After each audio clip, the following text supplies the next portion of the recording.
भाई बहनों, आज की रोटी की हर्षदृष्टि नृत्य के लिए यीशु ख्रिस्तांचे मधुर नावाचे सप्रेम नमस्कार. आज के दिन 17 एप्रिल 2025 गुरुवार. उचलले गेलेला. त्याने त्यांचा उजवा हात धरून त्याला उचलले आणि तत्काळ त्यांचे पाय आणि टाचा मजबूत झाले. तो उडी मारून उभा राहिला आणि चालू लागला आणि चालत उड्या मारत देवाची स्तुती करत तो त्यांची बरोबर मंदिरात केला. प्रेरितांची कृत्ये 3 अध्याय 7 आणि 8 वचन. देव सदैव आपल्याला उचलणारा आणि आपल्याला स्थिर उभे करणारा आहे. तो असत गुडघ्यांना बल देतो.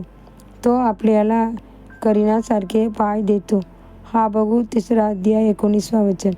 तो आपल्याकडून अपेक्षा करतो की आपण उठून त्यांच्या सामर्थ्यात चालावे.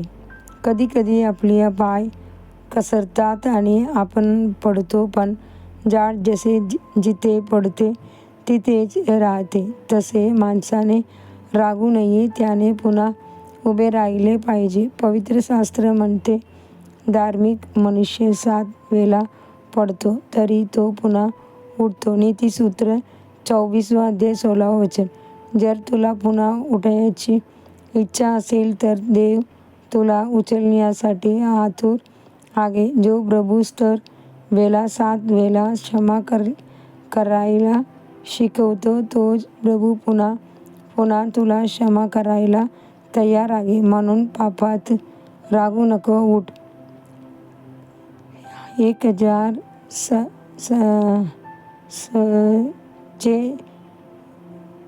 1666 साली लढण्यामध्ये मोठ्या आगीत एक बाय चर्च जळून गेले. त्या अवशेषात एका माणसाला एक शिला सापडली, ज्यावर लिहिले होते, मी पुन्हा उठेन.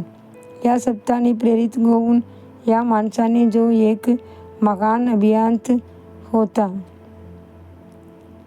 तीच शिला नवीन चर्चचा पाया म्हणून ठेवली.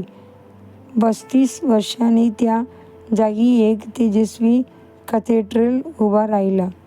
आपल्या ख्रिस्तीय जीवनात सुद्धा आपण कधीकधी ठेचकाळतो, पडतो. काही वेळा असं वाटू शकतं की आपण अंधकाराची शक्तीशी लढाईत हारत आहोत, पण आपण पडलेलो नाही असं दिसायला हवं. देवाची सहाय्याने पुन्हा उठायला हवं. पेत्राकडे पाहा.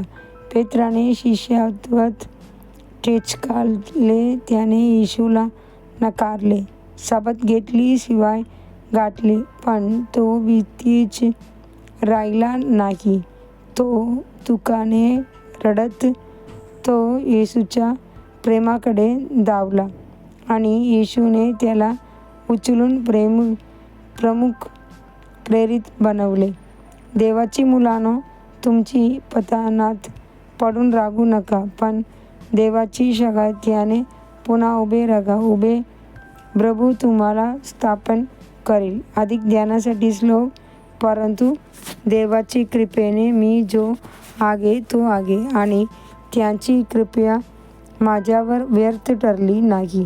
तर मी त्याच्यापेक्षा अधिक परिश्रम केले, तरीही मी नव्हे तर माझ्याबरोबर असलेली देवाची कृपा. 1 कोरिन्थियन 15 अध्याय 10 वचन. आजच्या बायबल वाचन सकाळी 2 सामुएल अध्याय 1 आणि 2, संध्याकाळी लूक 14 अध्याय 1 ते 24 वचन. धन्यवाद.